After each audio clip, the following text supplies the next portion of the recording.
కలిగి ఉండటం, ప్రభు రాకడకు సిద్ధపాటు కలిగి ఉండటం. మనం ఎలా సిద్ధపాటు కావాలి అన్నది ఈ దినాన కొన్ని మాటలు. బేస్ కొంచెం తగ్గించు. Bass. Praise the lord, praise the lord. Right. Malachi గ్రంథము 3వ అధ్యాయము 1వ వచనం.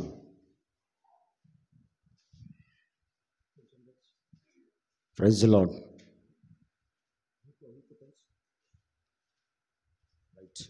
Praise the lord. ఇదిగో నాకు ముందుగా మార్గము సిద్ధపరచుటకై, నాకు ముందుగా మార్గము సిద్ధపరచుటకై నేను నా దూతను పంపుచున్నాను. నా దూతలు పంపుచున్నాను. హల్లెలూయా.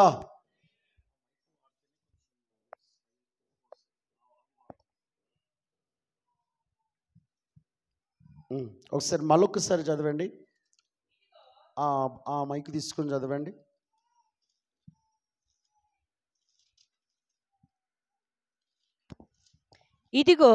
ఇదిగో నాకు ముందుగా మార్గము సిద్ధపరచుటకై నేను నా దూతను పంపుచున్నాను. మీరు వెతుకుచున్న ప్రభువు అనగా మీరు కోరు నిబంధన దూత, నేను కోరు నిబంధన దూత తన ఆలయమునకు హఠాత్తుగా వచ్చును. హల్లెలూయా. ఇక్కడ ప్రభు అయిన యెహోవా మాట్లాడుతున్న మాట, తండ్రి మాట్లాడుతున్న మాట. ఇది నా దేవుని బిడ్డలారా, ఆయన మార్గములు సరళము చేయడానికి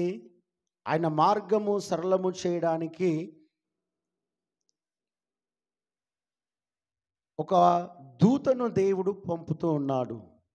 పంపాడు. మనము పరలోకము వెళ్ళడానికి, మన మార్గములు సరళము చేయడానికి ఒక దూత ఆల్రెడీ వచ్చింది. అదే ప్రభు అయిన యేసుక్రీస్తు ప్రభువు.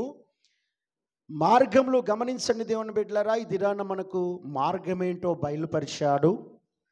ఆయన వెళ్ళిపోయాడు. ఇప్పుడు మరలా అకస్మాత్తుగా రాబోతున్నాడు.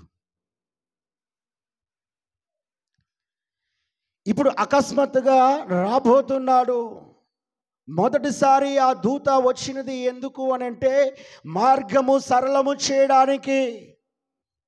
మనము గమ్యము చేరాలంటే మనకున్న అడ్డుకట్టలు, గోడలు, గోతులు, మనకున్న ఆటంకాలన్నీ తొలగించడానికి నిశ్చయముగా మొదటిసారి భూలోకానికి వచ్చాడు. ఆ అడ్డుకట్టలన్నీ కూడా దేవుని బిడ్డ తొలగించి మరలా వెళ్ళాడు. ఇప్పుడు మరలా రాబోతున్నాడు. హల్లెలూయా. అయితే ఎలా రాబోతున్నాడు? అకస్మాత్తుగా రాబోతున్నాడు. హల్లెలూయా. ప్రభు అయిన యేసుక్రీస్తు ఇప్పుడు అకస్మాత్తుగా రాబోతున్నాడు. అయితే అకస్మాత్తుగా ప్రభు రాబోతున్నాడు. అయితే నీవు సిద్ధపాటు కలిగి ఉన్నావా?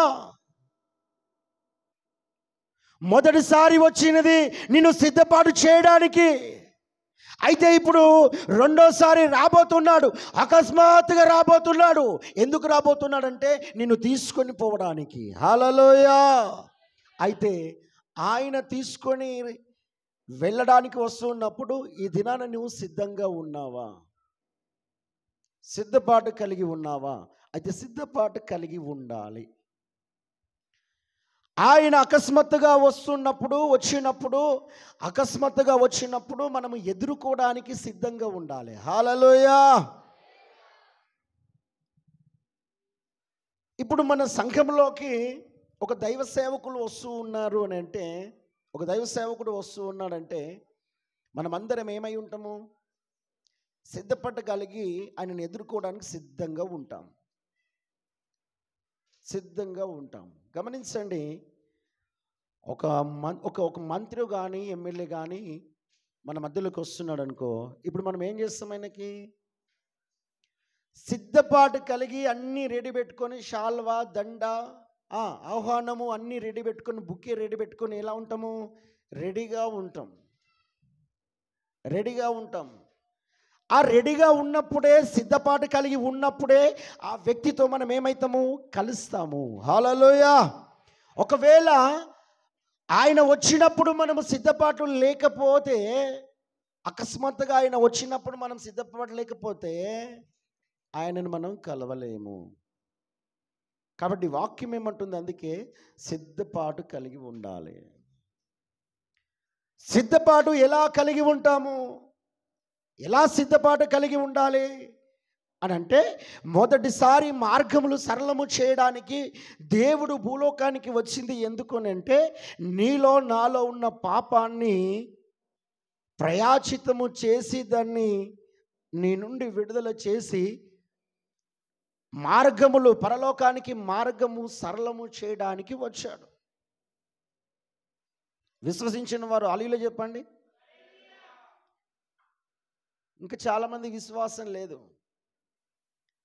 ఎలా లేదు అని అంటే, ఆయన వచ్చింది ఎందుకో, పోయింది ఎందుకో నాకు తెలియదు, కానీ అందరిలాగా నేను ఆయన ఒక దేవుడని నమ్ముతాను అని మాత్రమే అంటారు. హల్లెలూయా. ఏమంటారు? అందరిలాగా ఒక దేవుడు, అందరిలాగా ఒక దేవుడు. నాకు ఒక కులం ఉన్నది, నాకు మతం ఉన్నది, కాబట్టి మా మతానికి సంబంధించిన వాడు, క్రైస్తవ మతానికి సంబంధించిన దేవుడు యేసు ప్రభువు అని నమ్ముతున్నాను, కానీ ఆయన వచ్చిందెందుకో పోయిందెందుకో నాకు తెలియదు అంటారు. గమనించండి దేవుని బిడ్డలారా, మొదటిసారిగా క్రీస్తు భూలోకానికి వచ్చినప్పుడు, ఇదిగో నీకు పరలోకానికి వెళ్ళడానికి మధ్యలో ఆటంకాలన్నీ సరళము చేయడానికి భూలోకానికి వచ్చాడు.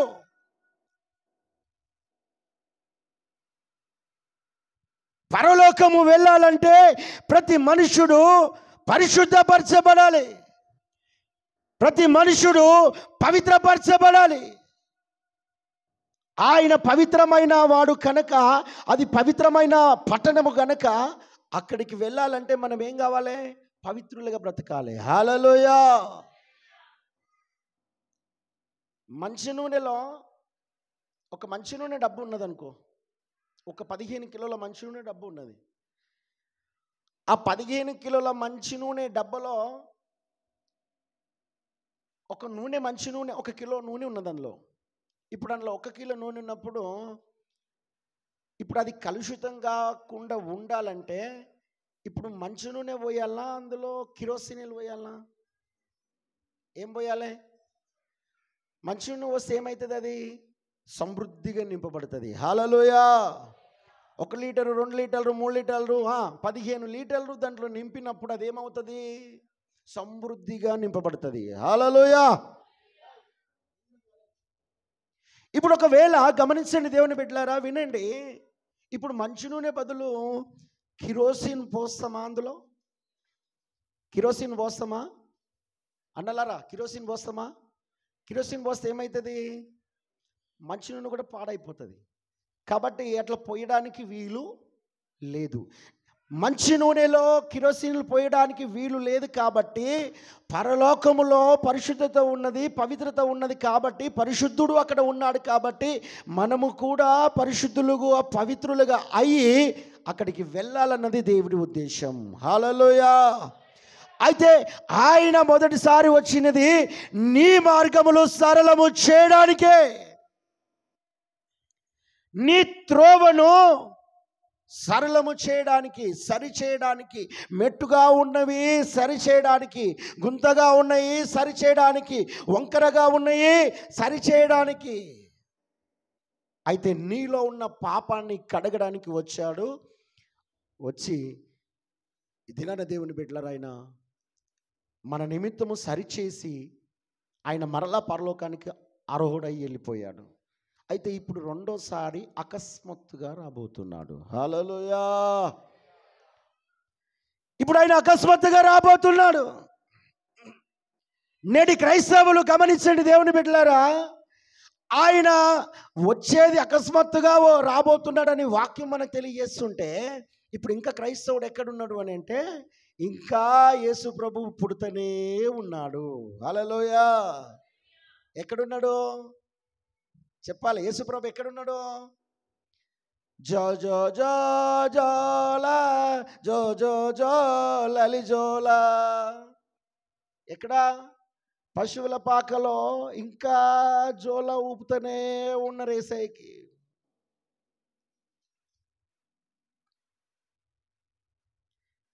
వాక్యం ఏమంటున్నదంటే, ఇదిగో దొంగవలే నీ మీదికి నీ దగ్గరికి నిన్ను తీసుకెళ్ళడానికి అకస్మాత్తుగా రాబోతున్నాడు.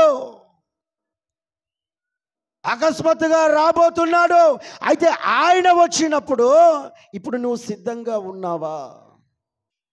నువ్వు ఇంకా జోలపాటలు పాడుకుంటూ కూర్చుంటే ఇప్పుడు సిద్ధపాటు ఉన్నట్ట?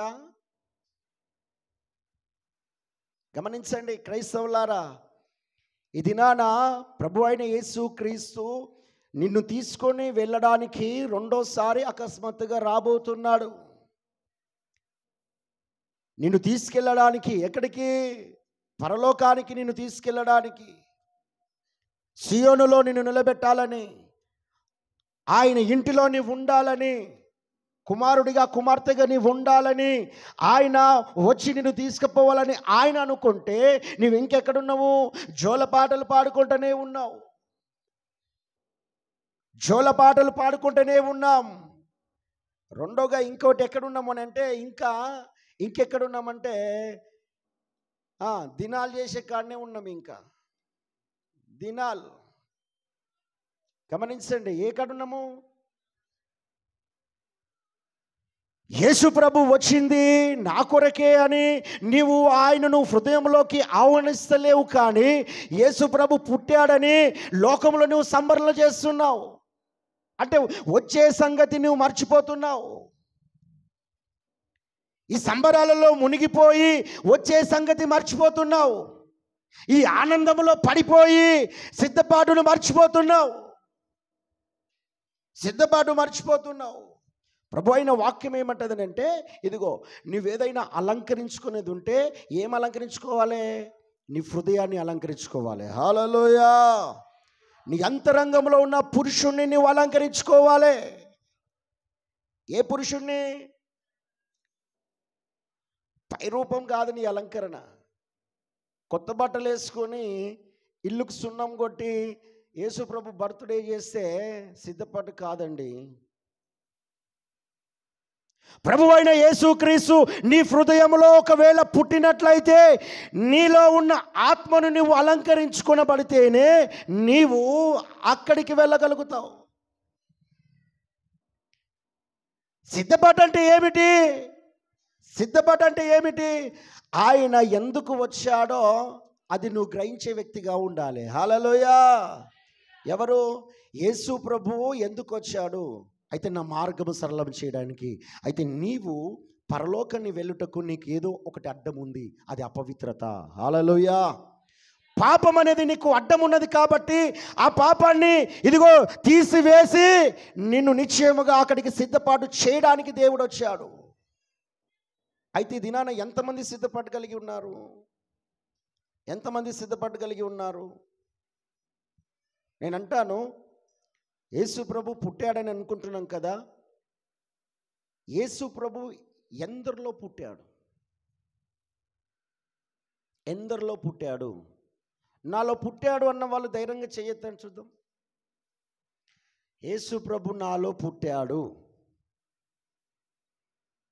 ఒక్కరు కూడా లేరా? యేసు ప్రభు మీలో పుట్టలేడా?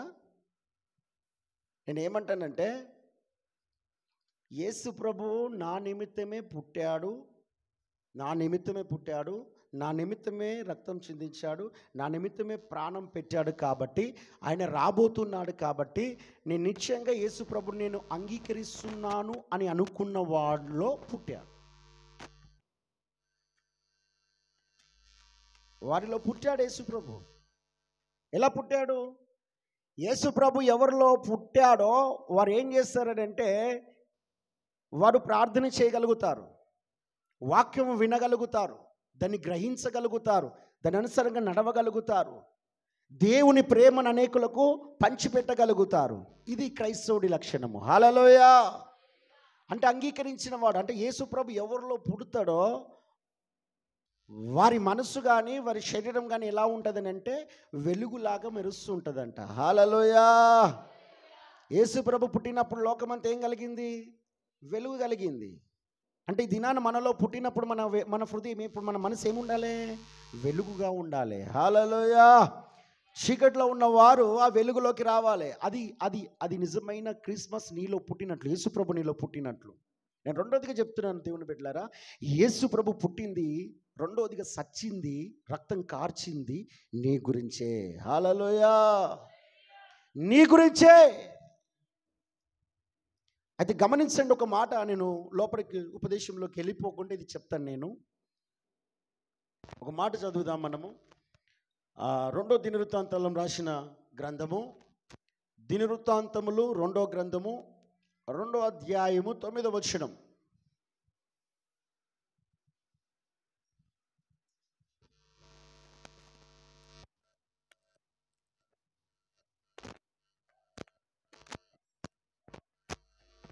రెండో దినవృత్తాంతములు 2వ అధ్యాయము 9వ వచనం.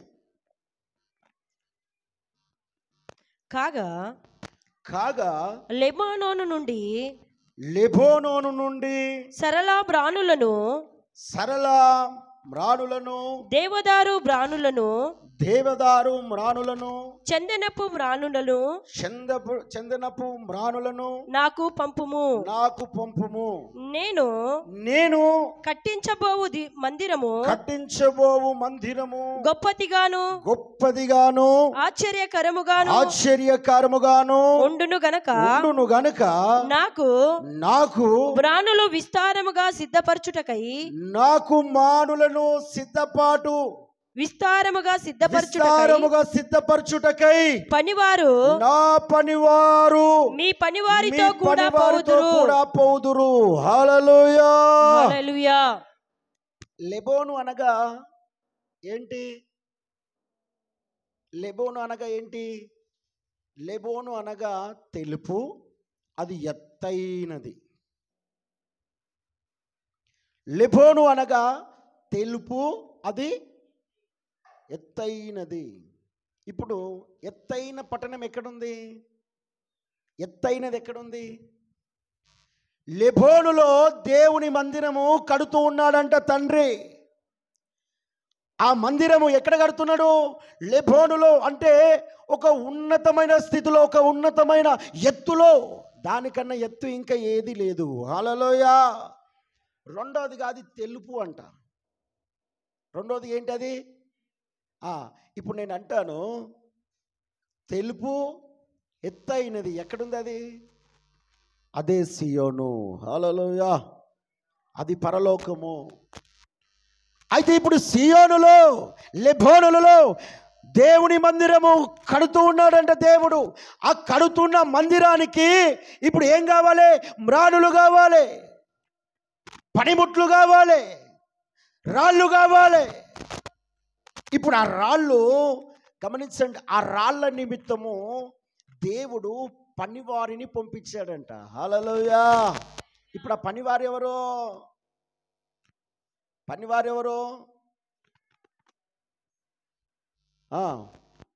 ప్రవక్తలు, ఉపదేశకులు, సేవకులు, దేవుని దూతలు.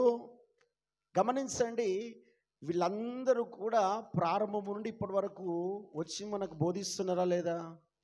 బోధిస్తూనే ఉన్నారు. అబ్రాహాం కడికించి, నోహావు కడికించి బోధిస్తూనే ఉన్నారు. ఏమని? సిద్ధపడండి, సిద్ధపడండి, సిద్ధపడండి, సిద్ధపడండి. ఇదిగో లెబోనులో దేవుని మందిరము కడుతున్నాడు. ఆ మందిరము కట్టుట కొరకు ఇదిగో నీవు సిద్ధపాటు కలిగి ఉండడానికి బోధిస్తూనే ఉన్నారు. ఎవరు బోధిస్తున్నారు? దేవుని పనివారు. హల్లెలూయా. ఆ లెబోనులో పరలోకములో దేవుని మందిరం కట్టబడడానికి ఇప్పుడు నీవు అవసరము. ఎవరు అవసరము? నేను అవసరం అనండి.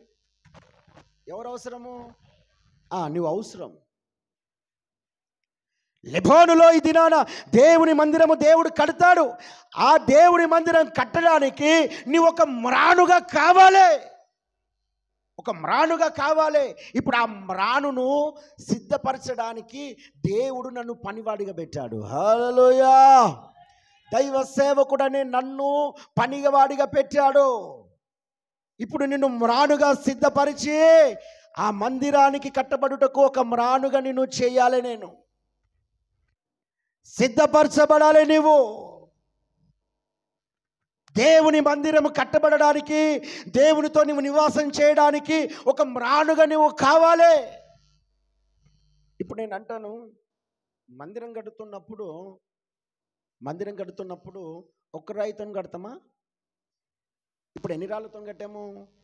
కొన్ని వేల రాళ్ళతో కట్టాము. హల్లెలూయా. ఇప్పుడు పరలోకములో ఉన్న సియోను కూడా, పరలోకమును పట్టణం అని కూడా ఇప్పుడు కొన్ని కోట్ల రాళ్ళతో కట్టాలి. హల్లెలూయా. ఇప్పుడు ఆ రాయి ఎవరు కావాలి? ఒకవేళ మందిరం కట్టబడడానికి ఒక రాయి తక్కువైందనుకో, వాడు ఏమవుతుంది?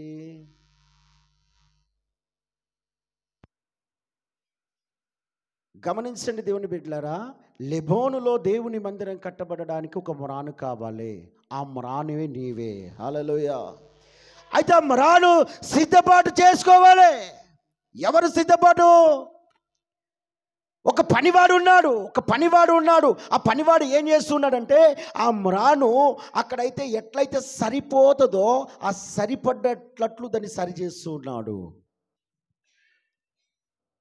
అక్కడ ఎక్కడైతే ఆ మందిరం కట్టబడుటకు ఎంత సైజు అయితే అవసరమో ఆ సైజు నిమిత్తము ఇప్పుడు ఈ పనివాడు ఏం చేస్తున్నాడు? సరిచేస్తున్నాడు. మనమేమనుకుంటున్నామంటే, ఆయన దేవుని పనివాడు, వాక్యం చెప్పేటోడు చెప్పాలంతే, ఊకే ఒత్తిడి చేస్తాడు. పాస్టర్ గారు మీరు చెప్పేదేదో మీరు చెప్పండి, మేము చేసేదేదో. మనమేమనుకుంటున్నామంటే, వాళ్ళు చెప్పడానికే చెప్తున్నారేమో అని మనం అనుకుంటున్నాం.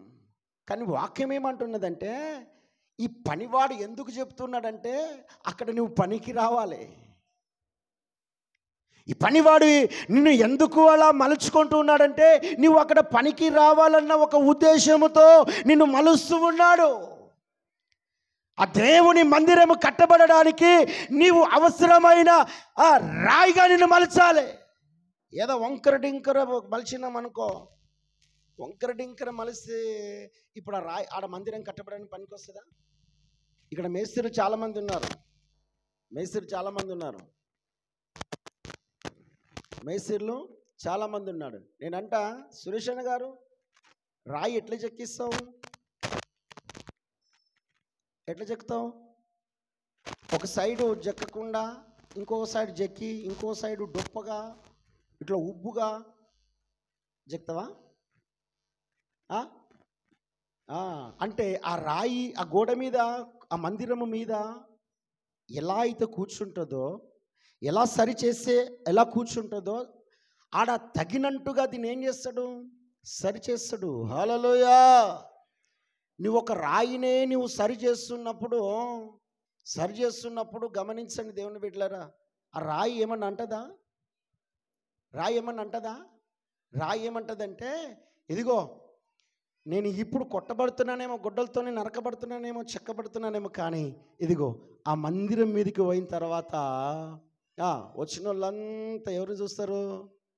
నన్నే చూస్తారు. ఒకవేళ ఇప్పుడు ఆ పనివాడు జక్కుతూ ఉన్నప్పుడు అది ఒక్కవేళ తింగర బింగర చేసిందనుకో, ఎక్కడికి పోతుంది?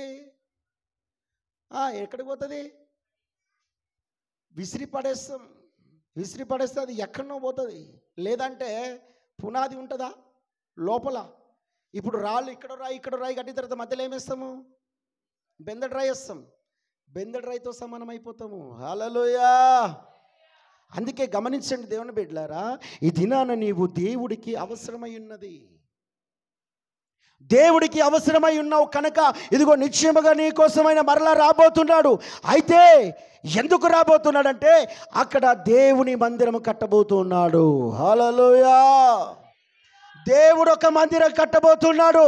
ఆ మందిరానికి నీవు ఒక రాయివి, ఒక మ్రానువి, ఒక వస్తువి. నువ్వు అక్కడికి కావాలి కాబట్టి దేవుడు నిన్ను సరిచేస్తున్నాడు. ఎవరి ద్వారా? ఆయన పని మనుషుల ద్వారా. హల్లెలూయా.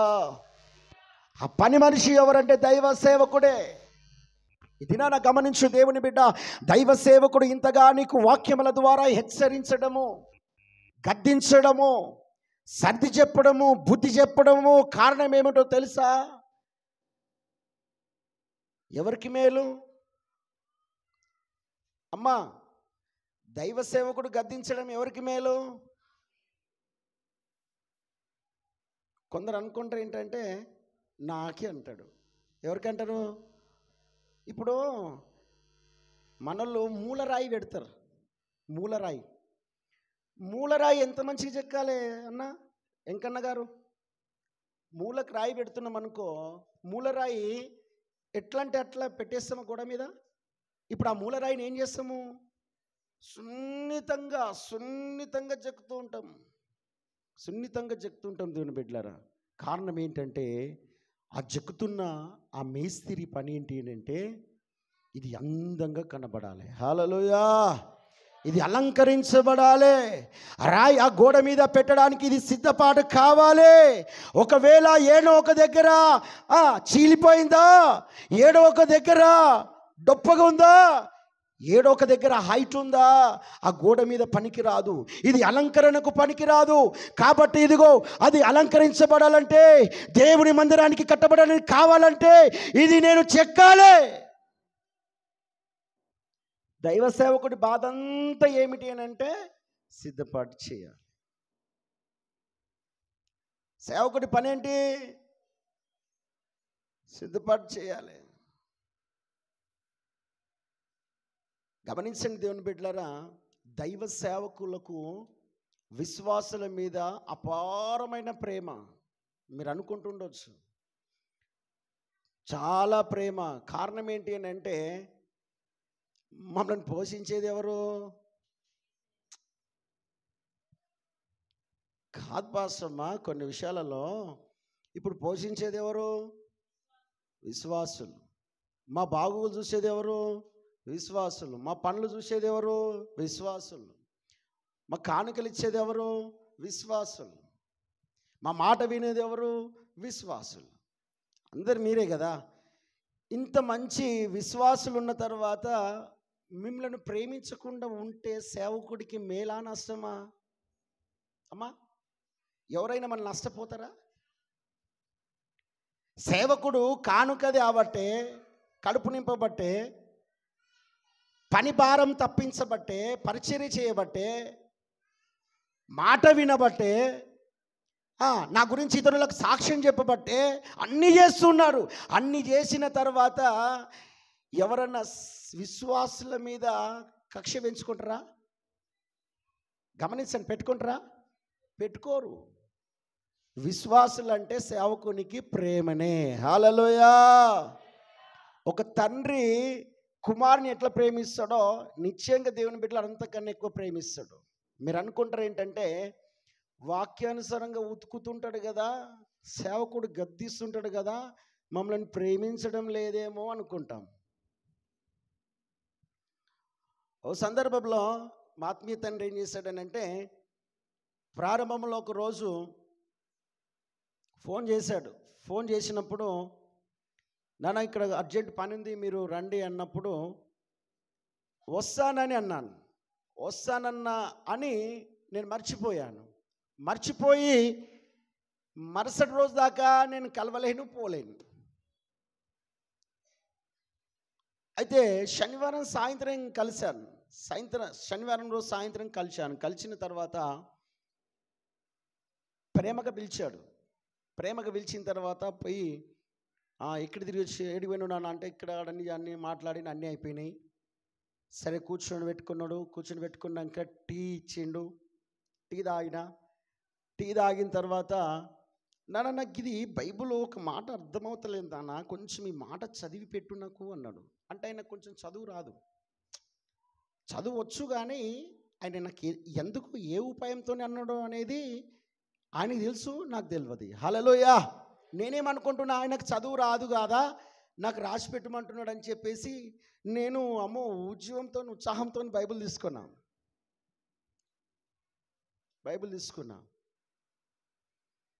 బైబిల్ తీసుకుంటాలకే 2-3 లేఖనాలు చదివిపించాడు. ఆ 2-3 లేఖనాలు ఎవరి నిమిత్తం ఉన్నాయి? నా నిమిత్తం ఉన్నాయి అవి. హల్లెలూయా.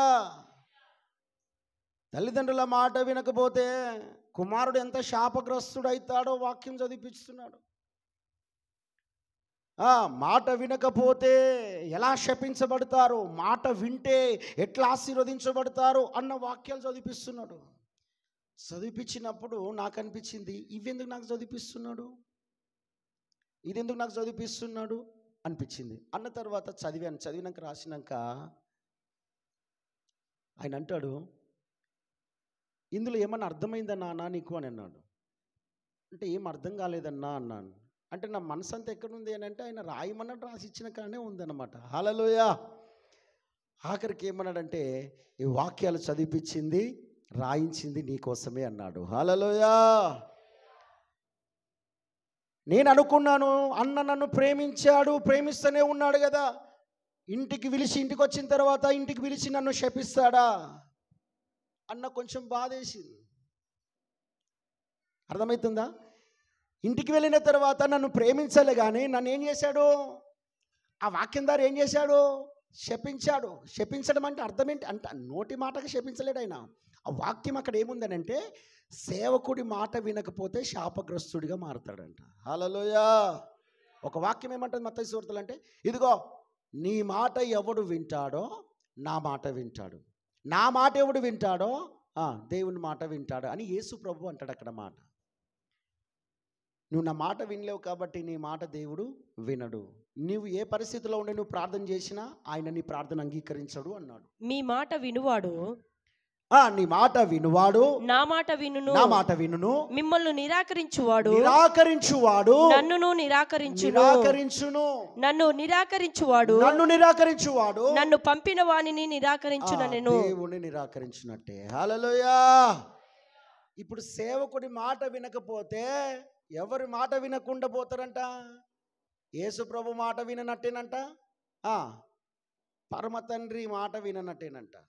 ఇప్పుడు గమనించండి, ఈ వాక్యములన్నీ ఎవరి గురించి అంటే నా గురించే ఉన్నాయి. అప్పుడు ఆ మాట అన్న నాకు శపించిండు, అన్న నాకు ఇదన్నాడు అదన్నాడు అని చెప్పేసి కొంచెం బాధపడ్డాను. దేవుని బిడ్డలారా, బాధపడి అలిగి ఎలుగులో పడ్డా. కొన్ని రోజులు పోలేను. కొన్ని రోజులు అంటే ఇక మాట్లాడుడే బంద్ చేసిన. పాస్టర్ గారు ఏం చేయాలి? ప్రేమించాలి కదా. పాస్టర్ గారు ఏం చేయాలి?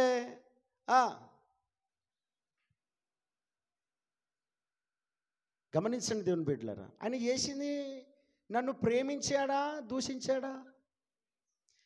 శరీర సంబంధంగా మనకు అనిపించేది ఏంటి అని అంటే ఆయన మనల్ని శపించాడు అని అనుకుంటాం. వాక్యం ఏమంటదంటే, ఇదిగో ఆయన ఎదుట నిన్ను నిలబెట్టడానికి, ఆ మందిరము కట్టబడడానికి నిన్ను సరిచేయడం, అది వాక్యము చేత నిన్ను సరిచేయడమే. నేను దూషించడము శపించడం కాదు దేవుని బిడ్డలారా. దైవ సేవకుడు చేసే పని ఏంటంటే అక్కడ దేవుని మందిరం కట్టబడుతుంది కనుక ఆ మందిరానికి నువ్వు పనికి రావాలని, అది సరి చేయబడడానికి వాక్యం చేత నిన్ను ఉతుకుతాడు. నీతిమంతులు తర్వాత చదవండి పాస్టర్. అంటే ఇంకో మాట అన్నాడు, ఏమంటాడంటే ఆశీర్వాదం గురించి అన్నాడని చెప్పాను కదా, ఇది శపించాడు, ఇంకోటి ఆశీర్వదించాడు. నీతిమంతులు నన్ను కొట్టుట ఉపకారము, నీతిమంతులు నన్ను కొట్టుట ఉపకారము, నాకు ఉపకారము ఉపకారము. వారు నన్ను గద్దించుట నాకు తైలాభిషేకము, వారు నన్ను గద్దించుట. ఇప్పుడు చెప్పండి, అందరు చెప్పండి వాక్యము. పాస్టర్ మీరు చదవండి. నీతిమంతులు నన్ను కొట్టుట నాకు ఉపకారము, వారు. ఉపకారం అంటే ఏంటి అమ్మా? ఉపకారం అంటే ఏంటి? మేలు. మేలు అంటే ఇప్పుడు దైవ సేవకుడు గద్దించుట ఏంటది? మేలు. రెండోది ఏంటి?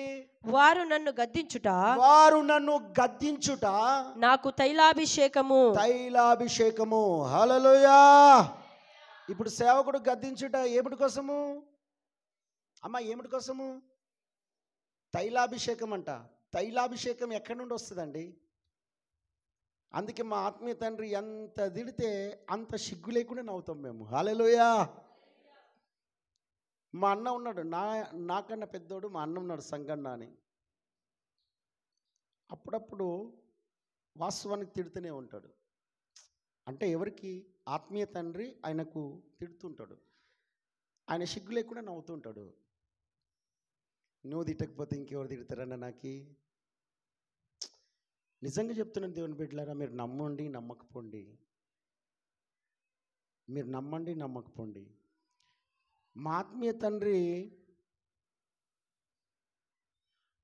ఆ సేవకుల సదస్సుకు కానీ లేకపోతే ఇంకొక కూడికకు కానీ ఇంకా ఆయన కలిసినప్పుడు ఆయన గద్దించకపోతే, ఆయన ఏదో ఒక మాట అనకపోతే మాకు ఎట్లుంటుందంటే, అన్న నాతో మాట్లాడలేడు,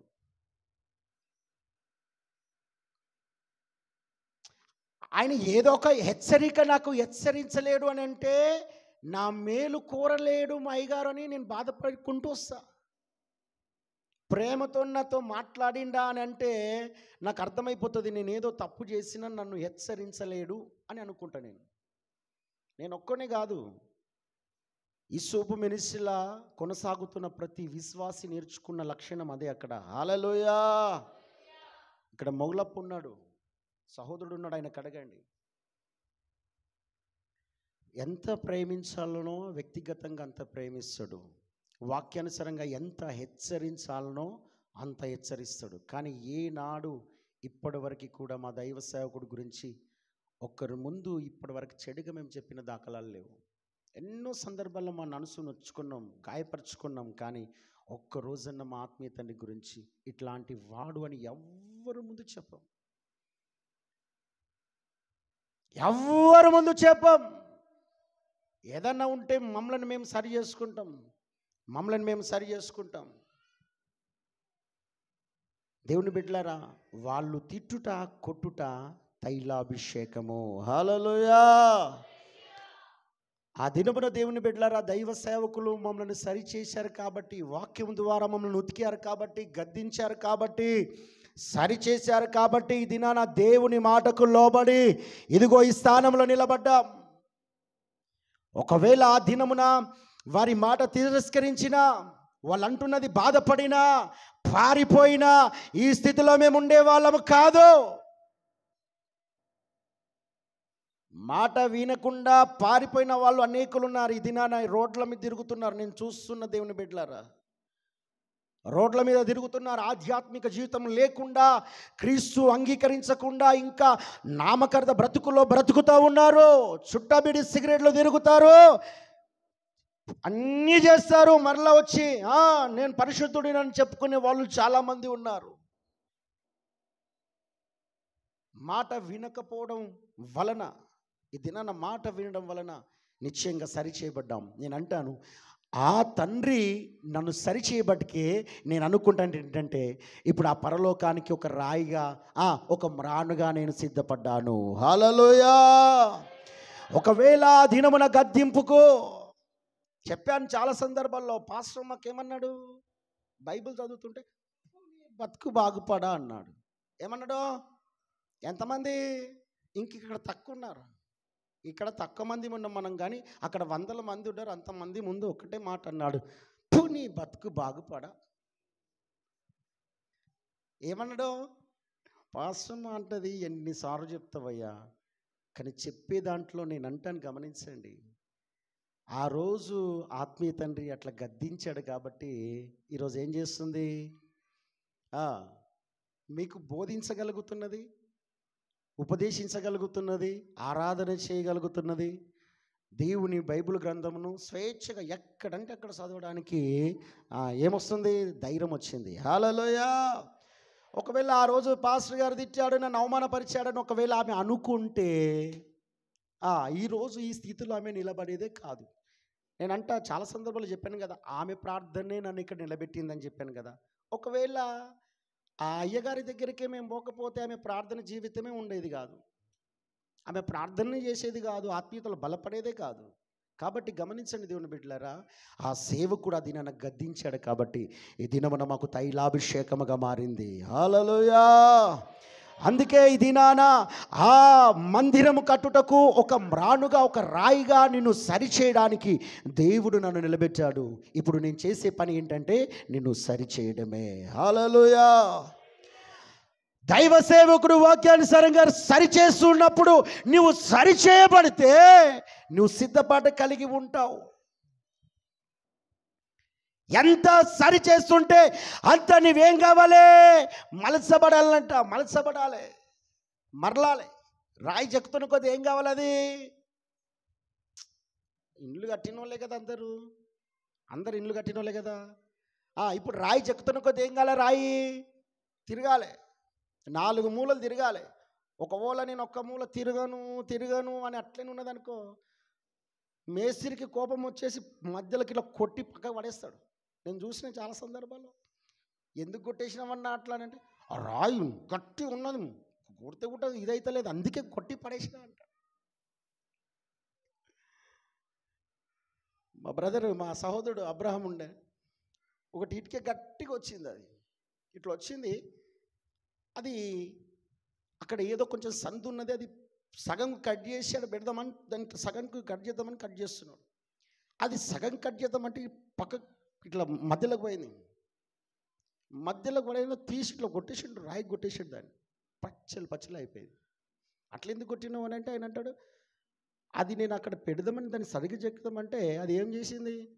ఇష్టానుసారంగా వలిగింది కాబట్టి తీసి పక్కకు పడేసింది. దినాన దేవుని బిడ్డలారా, ప్రభువైన యేసుక్రీస్తు నువ్వు అక్కడ పనికి రావాలని వాక్యము చేత నిన్ను సరిచేస్తున్నాడు. హల్లెలూయా. మొదటిగా నువ్వేం చేయబడాలంటే వాక్యము చేత ఈ దినాన సరి చేయబడాలి. అది సిద్ధపాటు. వాక్యానికి వ్యతిరేకంగా మాట్లాడడం సిద్ధపాటు కాదు. వాక్యము విని నొచ్చుకొని బాధపడి పారిపోవడం సిద్ధపాటు కాదు. చాలామంది ఈ దినాన వాక్యం విని ఏమంటారంటే, అయ్యగారు నా గురించే మాట్లాడాడు. ఎవరి గురించి? నా గురించే మాట్లాడు, సూటిగా నా గురించే మాట్లాడాడు.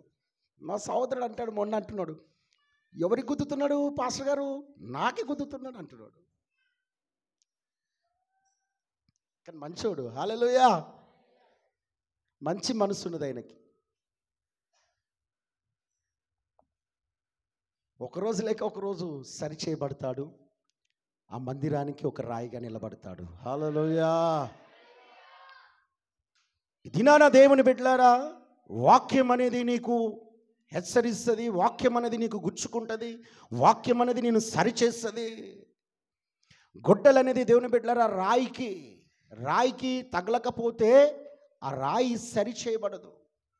వాక్యం అనేది నీకు తగలాలి, గుండె గుచ్చుకోవాలి, బాధ కలగాలి. ఆ బాధ కలిగినప్పుడే నువ్వేమవుతావంటే, ఇదిగో ఇప్పుడు బాధ ఉన్నదేమో కానీ ఒకరోజు నేను సంతోషంగా ఆనందంగా హాయిగా కూర్చుంటాడు, నన్ను కదిలించేవాడు ఎవరు లేడిగా. హల్లెలూయా. దేవుని మందిరం కట్టబడ్డది ఇప్పుడు రాయి. ఇప్పుడు రాయి తీసేటోళ్ళు ఎవరైనా ఉన్నారా ప్రపంచంలో ఎవరైనా మానవుడు? అంటే అది చెక్కేటప్పుడు అట్లా అనుకున్నది కాబట్టి దేవుని మందిరం మీద కట్టబడ్డది. ఈ దినాన ఆ యొక్క సియోనులో నువ్వు మందిరం కట్టబడాలంటే, నీవు ఒక రాయివి కావాలంటే, ఇది నా వాక్యము చేత నువ్వు సరిచేయబడాలి. వాక్యము చేత నువ్వు సరిచేయబడాలి. ఈ పనివాడు, ఈయనకు లాభమేమి లేదు, లాభం ఈయనకేమి లేదు. నీవు అనుకుంటుండొచ్చు, దేవుని బిడ్డ దైవ సేవకుడికి లాభం ఉన్నది. ఏం లాభము? పోషణ లాభం ఉన్నదని నీవు అనుకుంటున్నావేమో. దేవుడు ఏమంటాడో తెలుసా? ఇదిగో జీతము నా యొద్ద ఉన్నది. హల్లెలూయా. ఈ పనివాడికి జీతం ఎక్కడుందంట? ఇప్పుడు ఈ పనివాడికి జీతము అక్కడ ఉన్నది కాబట్టే ఈ దినాన ఇల్లు వాకిలి వదిలిపెట్టేసి దేవుని పిలుపుకు లోబడి ఈ అరణ్యములో వచ్చి దేవుని సువార్త ప్రకటిస్తున్నాను. ఒకవేళ జీతము అనేది ఇక్కడనే ఉంటే, ఎవరి దగ్గరనో ఒకరి చేతి కింద ఉండి ఏం చేస్తుంటే, నెలకు జీతం తీసుకొని ఇవి ఎట్లనన్నా ఉండేయనికి, రాళ్ళగా మలసబడేయనికి, అవి చక్కగానన్నా ఉండేయనికి, వంకరనన్నా ఉండేయనికి. నేను కూడా లోకస్తుల వల్లనే ఉండేవాడిని. ఎట్లా? లోకంలో ఉన్న పని వాళ్ళు ఎట్లా వస్తారు అని అంటే, ఆదివారం వస్తాడు, అమ్మ ఆదివారం వస్తాడు. ఆదివారం వచ్చి ఏమంటాడు తెలుసా? అమ్మో మా నిరీక్షణ చాలా మంచోడు, వారం అంతా ఎక్కడన్నా తిరగడానికి, కానీ ఆదివారం వచ్చిన రోజు మా నిరీక్షణ మంచోడు. ఎవరు? మా కృపమ్మ మంచిది, చాలా మంచిది. సేవకుడు ఏమంటాడు? అమ్మో ఇదిగో బుజ్జమ్మ తల్లి 1000 రూపాయలు కానికి ఇచ్చింది, దేవుడు ఆమె దీవించునుగాక. రాజు 1000 రూపాయలు ఇచ్చాడు, రాజును దీవించునుగాక. వారానికి ఒకసారి వచ్చి ఏమంటాడు? దీవిస్తూనే ఉంటాడు. కారణం ఏంటి? ఈయన దీవిస్తున్న కొద్దీ ఆయన ఏం చేస్తాడు? ఈయన జేబు నింపుతూనే ఉంటాడు. హల్లెలూయా. అంతమందిలో దీవించలేడనుకో, ఈయన జేబు ఖాళీ ఉంటుంది. అర్థమవుతుందా? ఇహలోక సంబంధమైన పనివారిగా కాదు దేవుని బిడ్డ మేము చేసే సేవ. మేము దేవుని పనివారిగా పనిచేస్తున్నాం కాబట్టి దేవుని కొరకు నువ్వు పనికి రావాలి, దేవుని మందిరము నువ్వు కట్టబడడానికి కావాలి. కాబట్టి నేను సరి చేస్తాం. జీతం మాకు అక్కడ నుండి ఉంది, నువ్వు ఇచ్చినా పర్వాలేదు, ఇవ్వకుండా పర్వాలేదు. అందుకే మేము ఏమంటాము తెలుసా? నీవు ఉన్నా పోయినా, నీవు ఇచ్చినా ఇవ్వకపోయినా భయము నాకు లేదు. ఎవరికి లేదు భయము? కొంతమంది అనుకుంటారు. ఒక స్టార్టింగ్లో ఒక ఆమె ఉండేది ఏమంటుందంటే, నేను దశమ భాగం మంచిగా నమ్మకంగా ఇస్తా, నాకే అంటాడు అంటుండే ఆమె. నువ్వు తప్పు చేస్తున్నప్పుడు నీకు అనకపోతే నీ ఇంటింటోళ్ళ మందికి అంటారా? ఇప్పుడు ఇస్సాకు తప్పు చేస్తున్నాడు, మోజెస్ అని అంటే ఊరుకుంటాడా? ఏం పాస్టర్ గారు చేసింది ఆయన, నన్ను అంటవేంది అంటాడా లేదా? ఇప్పుడు ఆమె తప్పు చేసింది కాబట్టి, అతను తప్పు చేసింది కాబట్టి అతనికి నేను అన్నాను. ఆయన అంటారు ఏంటంటే, నేను నమ్మకంగా 1000 రూపాయలు దశంభాగం ఇవ్వబట్టిన నెలకు నన్నే దూరం చేసుకున్నాడు పాస్టర్ గారు. ఆయన అంటే అడ్డమైన తిరుగుళ్ళు తిరిగితే, మాంత్రికుల దగ్గర తిరిగితే గుట్ట నా బిడ్డ మంచోడ నేను ముద్దాడాలంట. శరీర సంబంధమైన జీవితాన్ని కాపాడుకోవడానికి అడ్డమైన తిరుగుళ్ళు నువ్వు తిరిగితే, ఆత్మ కోసం నేను హెచ్చరించినట్లు ముద్దాడాలంట. ఇది నిజమైన కాపరి లక్షణం కాదండి. నిజమైన కాపరి ఏం చేస్తాడంటే గద్దిస్తాడు, సరిచేస్తాడు. ఎందుకో తెలుసా? ప్రభు రాబోతున్నాడు కాబట్టి ఎదుగు నిన్ను సిద్ధపాటు చేస్తాడు. హల్లెలూయా. ఇప్పుడు సిద్ధపాటు చేస్తాడు. అక్కడ నీవు ఆ మందిరానికి నువ్వు పనికి రావాలి కాబట్టి, ఆ మందిరము నీ చేత కట్టబడాలి కాబట్టి నీవు ఒక పనిముట్టుగా అక్కడ ఉండాలి. కనుక ఈ పనివాడు నిన్ను సరిచేస్తాడు. హల్లెలూయా. ఇప్పుడు ఒకటోది ఏం చేయాలి? నువ్వు సరిచేయబడాలి. నువ్వు వాక్యము చేత నువ్వు సరిచేయబడితేనే అక్కడికి నువ్వు పనికి వస్తావు, లేకపోతే పనికి రాలేవు. ఇప్పుడు ఎట్లా సరి చేయబడాలి అని అంటే, ఒక మాట చదువుకుంది బిడ్డలారా. ఇప్పుడు అనుకోవచ్చు, నేను ఎట్లా మందిరాన్ని అవుతా? ఒకసారి చూడండి, 1 కొరింథీయులకు రాసిన పత్రిక 3వ అధ్యాయం 16వ వచనం. 1 కొరింథీయులకు రాసిన పత్రిక చాలా జాగ్రత్తగా వినండి, ధ్యాస పెట్టండి, వాక్యం అర్థమవుతుంది. మీరు మీరు దేవుని ఆలయమై ఉన్నారనియు దేవుని ఆలయమై ఉన్నారనియు దేవుని ఆత్మ మీలో నివసిస్తున్నదనియు మీరు ఎరగరా? హల్లెలూయా. దేవుని ఆలయం ఎవరు అమ్మా? దేవుని ఆలయం ఎవరు? ఇప్పుడు అక్కడ వాక్యం చదివిరా లేదా?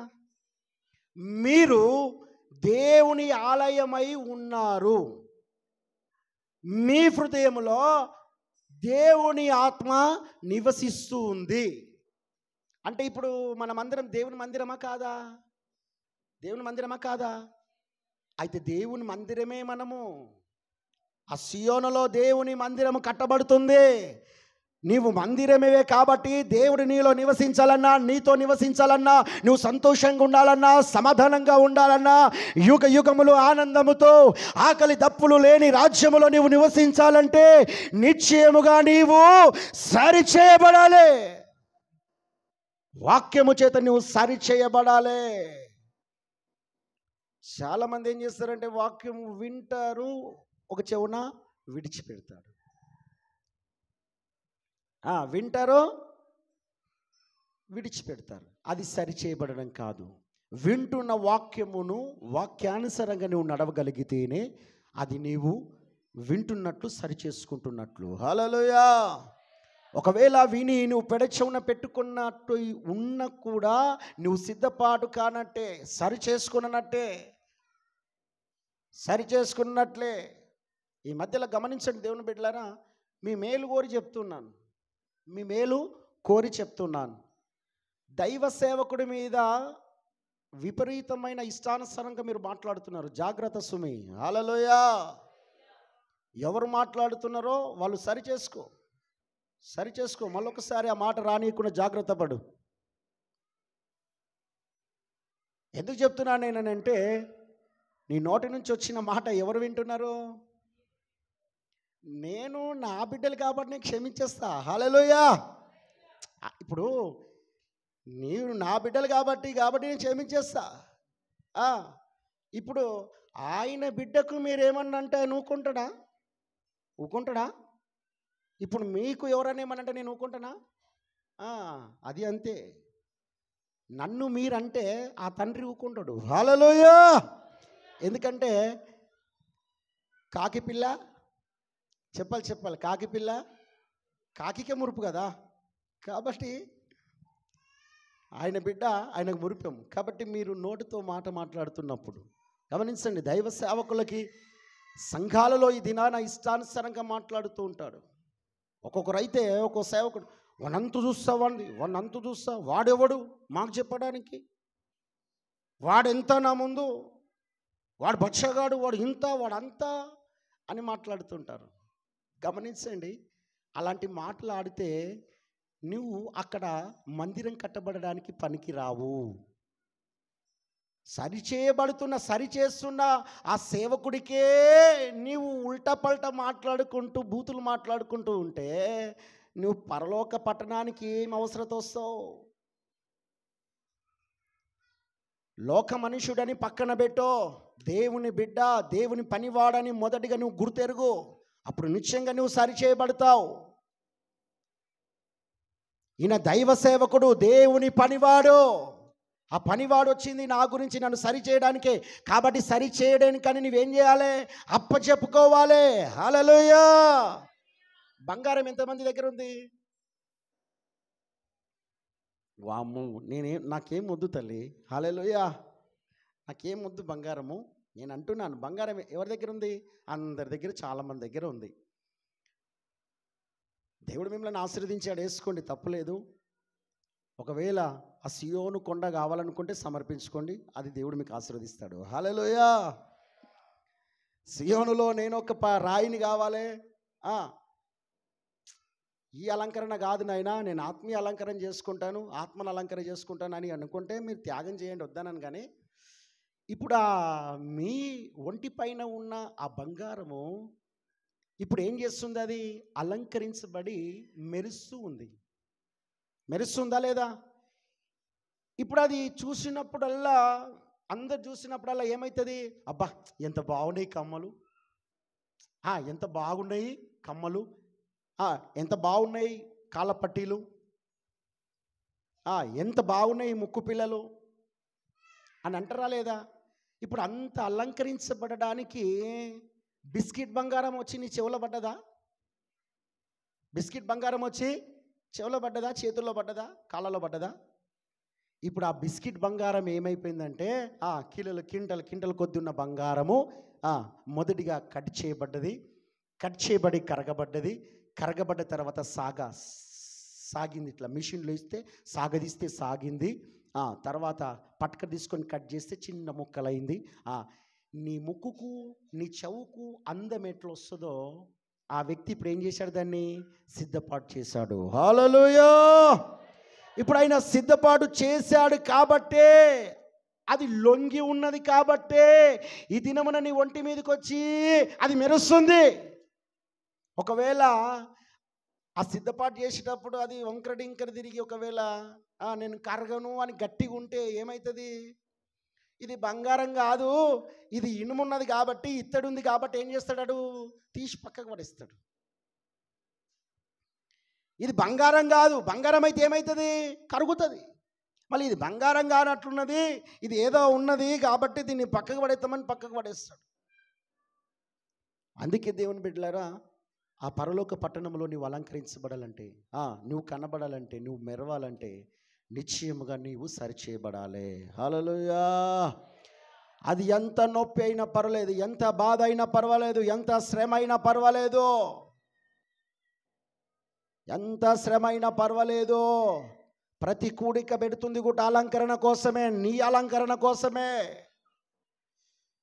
రాత్రి ప్రార్థన చేయమన్నాను, రాత్రి శుద్ధీకరణ కూడిక అయిపోయిన తర్వాత ప్రార్థన చేయమన్నాను. ఎంతమంది చేశారు ప్రార్థన? ఆఖరికి ప్రార్థన పాస్టమ్మ లేపి ఎత్తి ప్రార్థన చేసింది. మిగతా వాళ్ళకి ఏం రాలేదు, ప్రార్థన రాలేదు. రోషం వచ్చి ఆమె చేసింది. కారణం ఏంటంటే ప్రతి కూడిక పెట్టేది కూడా మీకు ప్రార్థన రాకొచ్చింది కాబట్టి ప్రార్థన నేర్చుకోవడానికి ప్రార్థన కూడికలు పెడుతున్నాం. నాకు ప్రార్థన రాదయ్యా, ఇప్పుడు అప్పుడప్పుడు ప్రార్థన చేయమంట. సార్ నాకు చేయమని ప్రార్థన, నాకు ప్రార్థనే రాదు అంటే ప్రార్థన కూడికలకు ఎందుకు రమ్మంటాము? అరే పలాని వ్యక్తి అంటే ఉపవాసం ఉన్నందుకంటే ఆశీర్వదించబడ్డాడంటప్ప, సాక్ష్యం చెప్పిండు అయినా. అరే పలాని సిస్టరు సాక్ష్యం చెప్పింది, ఉపవాసం ఉంటే నాకు దేవుడు ఇట్లా మేలు చేశాడని సాక్ష్యం చెప్పింది తప్ప, అంటే ఆ సాక్ష్యం వింటున్నావు, వాళ్ళు ఆశీర్వదించబడ్డారు అంటున్నావు, కానీ ఆ ఉపవాస ప్రార్థనలో నేనుండి ఆశీర్వదించబడాలని అనుకుంటున్నావా? చెప్పండి. ఇప్పుడు ఎవరికి మేలు అది? కూడికలు ఎవరికి మేలు? పాస్టర్ గారు ఉపవాస ప్రార్థనలు అంటే అవి నీకే మేలు ఉండొచ్చు, నువ్వు 40 రోజులు ఉపవాసం ఉంటావు, ఉండు పాస్టర్ గారు, నువ్వే ఆశీర్వదించబడు, ఆశీర్వాదం మాకు వద్దు అని భూలోక సంపదనే కావాలని పాస్టింగ్ ప్రార్థన వదిలిపెట్టేసి భూలోక సంబంధంగా పనులకు వెళ్ళిపోయారా లేదా? దయచేసి గమనించండి. నువ్వు సరి చేయబడాలంటే ప్రతి కూడికలో పాల్గొనాలి. అది భారమైనా, బాధ కలిగినా, నీరసం వచ్చినా ఏదేమైనా దేవుని బిడ్డ, దేవుని సన్నిధిలో నీవు సరి చేయబడాలి. హల్లెలూయా. రెండోదిగా నేను చెప్పి ముంగడికి వెళ్ళిపోతాను. ఇంకొక విధంగా సరి చేయబడాలి. ఏ విధంగా? లూకా సువార్త 1వ అధ్యాయము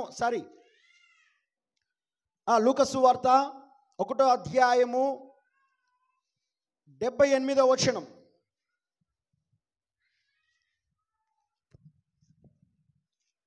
లూకా సువార్త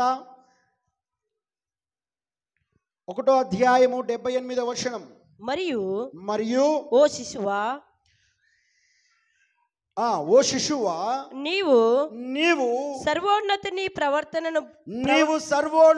ప్రవక్తవని అనబడువు. మన దేవుని మహా వాత్సల్యమును బట్టి వారి పాపములను క్షమించుట వలన తన ప్రజలకు రక్షణ జ్ఞానము ఆయన అనుగ్రహించున్నట్లు అట్లు ఆయన మార్గములను సిద్ధపరచుటకై నీవు ప్రభువునకు ముందుగా నడుతువు. హల్లెలూయా. ఇప్పుడు దేవుడు గమనించండి దేవుని బిడ్డలారా, రక్షణార్థమై అంటే ఒక వ్యక్తి రక్షించడానికి ఇప్పుడు యేసు ప్రభు మార్గములు సరళం చేయడానికి ఇప్పుడు యోహాను భక్తుడు వచ్చాడు. ఎవరి మార్గం సరళం చేయడానికి? ఇక్కడ ఈ వాక్యం చదువుతున్నప్పుడు ఇక్కడ ఉన్నది ఎవరు అని అంటే, దేవుని మార్గములు సరళము చేయడానికి ఇప్పుడు యోహానును దేవుడు పుట్టింపచేశాడు, ఆ ప్రవక్తను పుట్టింపజేశాడు. ఎందుకు అని అంటే మానవుల రక్షణ నిమిత్తమై మార్గము సరళము చేయడానికి ఇప్పుడు యోహాను భక్తుడిని పుట్టించాడు. హల్లెలూయా. ఎవరి మార్గం సరళ చేయడానికి? యేసయ్య మార్గములు సరళం చేయడానికి యోహాను భక్తుడు పుట్టించాడు. ఇప్పుడు యోహాను భక్తుడిని ఎందుకు పుట్టించాడంటే రక్షణార్థమై, పాపములో ఉన్న వారిని రక్షించుట కొరకు, పాప శాపంలో ఉన్న వారికి రక్షించుట కొరకు మార్గమును చూపించాడంట. ఏ మార్గం అది? నీటి బాప్తిసము. ఇప్పుడు మొదటిగా నీటి బాప్తిసం ఇచ్చింది ఎవరు? యోహాను బాప్తిసం ఇచ్చాడు. ఇక్కడ ఆయన పుట్టుకనే పాపముల నుండి విమోచించడానికి, ఇదిగో పరిశుద్ధుడు పుట్టబోతున్నాడు, ఆ పరిశుద్ధుడి మార్గంలో నువ్వు సరళం చేయడానికి నిన్ను ఎన్నుకుంటున్నా, నిన్ను పుట్టింపచేస్తున్నాను దేవుడు పుట్టించాడు. ఆయనని పుట్టించాడు. దేని నిమిత్తము అంటే దేవుని మార్గములు సరళం చేయడానికి. హల్లెలూయా. ఇది నానా దేవుని మార్గములు మనకున్న అడ్డు తొలగాలంటే ఇప్పుడు రెండోది ఏంటంటే నీవు రక్షణార్థ మార్గంలో నడవాలి. రెండోది దేంట్లో నడవాలి చెప్పాలి? దేంట్లో నడవాలి? ఇప్పుడు రక్షణ అంటే ఏంటి?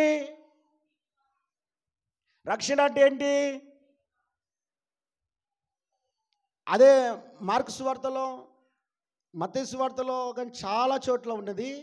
నమ్మి బాప్తిసం పొందిన వాడు నమ్మని వానికి.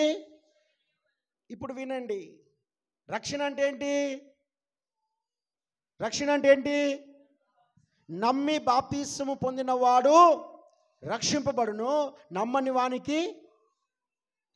ఇప్పుడు రెండోదిగా దేవుని బిడ్డలారా, సిద్ధపాటు అంటే అర్థం ఏంటంటే నీటి బాప్తిసము ద్వారా నువ్వు సిద్ధపాటు కావాలి.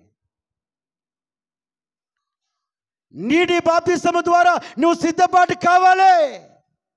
నువ్వు సియోనులో మందిరం కట్టబడడానికి నువ్వు పనికి రావాలంటే, నువ్వు మలచబడాలంటే గమనించండి దేవుని బిడ్డలారా, అక్కడ పనికొచ్చేవారు ఎవరు అంటే నీటి బాప్తిసం తీసుకున్న వారే పనికొస్తారు. ఎవరు పనికొస్తారో? మన క్రైస్తవులు ఏమంటారంటే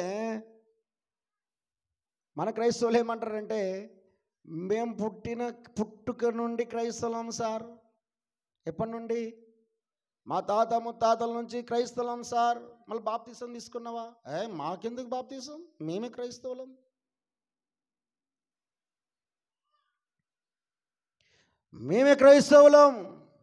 మా తాత ముత్తాతల నుంచి క్రైస్తవులం, మాకెందుకు బాప్తిసం? ఇక్కడ ఉన్న వాళ్ళు గమనించండి దేవుని బిడ్డలారా, ఇక్కడ ఉన్న వాళ్ళందరూ కూడా క్రైస్తవులు కదా. మీరు యథార్థంగా నేను ఒక మాట చెప్తాను, క్రైస్తవులే కదా. మీ తాత మీ నాయన క్రైస్తవులే కదా.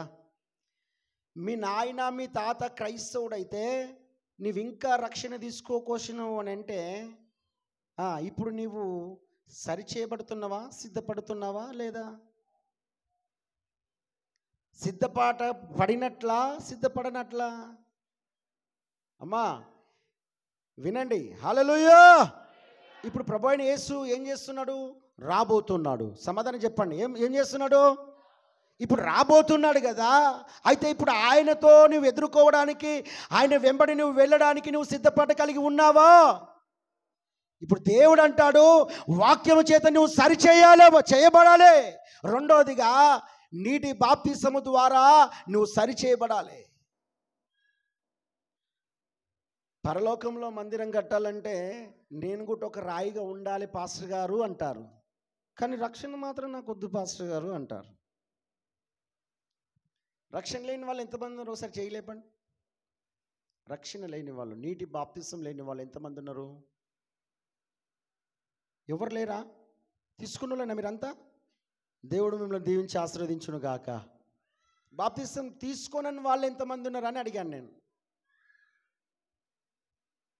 కరెక్ట్ లేపండి తల్లి, నాలేక.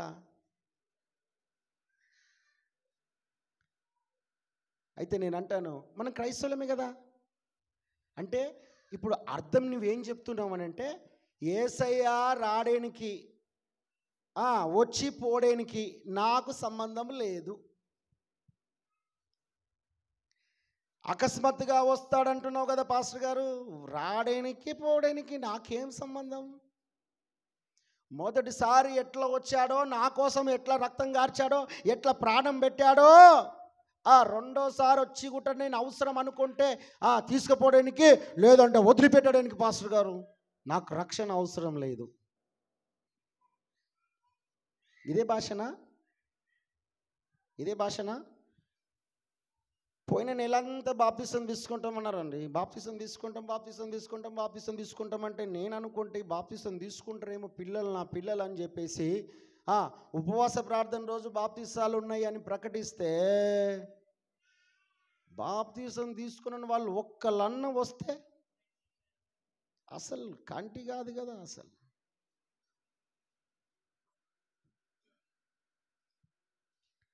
బాప్తిసాలు ఉన్నాయని నేను ప్రకటిస్తే తీసుకున్న వాళ్ళు ఒక్కరు కూడా రాలేరు. తీసుకున్న వాళ్ళు వచ్చారు అందరు. ఆ పిల్లలు ఉండ్రి, వాళ్ళు మునుగుతారేమంటే నేనే ముంచలేని వాళ్ళకి. హల్లెలూయా. ఎవరు? ఆ చిన్న పిల్లలు ఉండ్రి అందరు. ఇది నా ప్రభు రాబోతున్నాడు, అకస్మాత్తుగా రాబోతున్నాడు, దొంగ వలె రాబోతున్నాడు. నీవు అనుకుంటుండొచ్చు, దేవుని బిడ్డ ఇంకా సమయం ఉన్నదని నీవు అనుకుంటున్నావేమో. అయితే సమయము లేదు.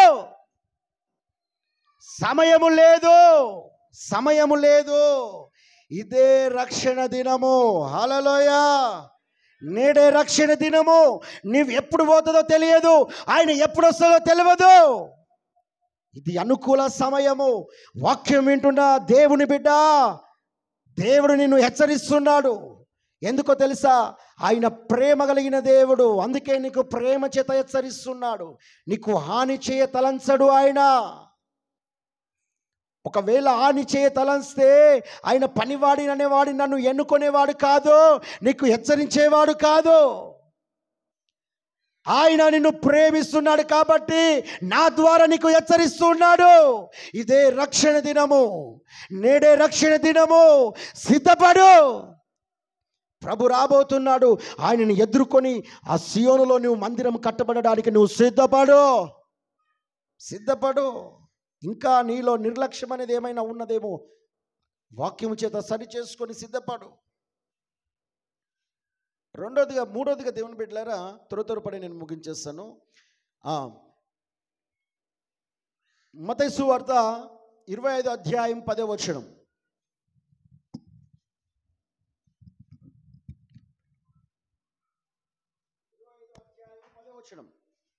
పెళ్లి కుమారుడు వచ్చెను, వారు కొనబోచుండగా పెళ్లి కుమారుడు వచ్చెను. అప్పుడు సిద్ధపడిన వాళ్ళు అతనితో కూడా పెళ్లి విందుకు లోపలికి పోయిరి.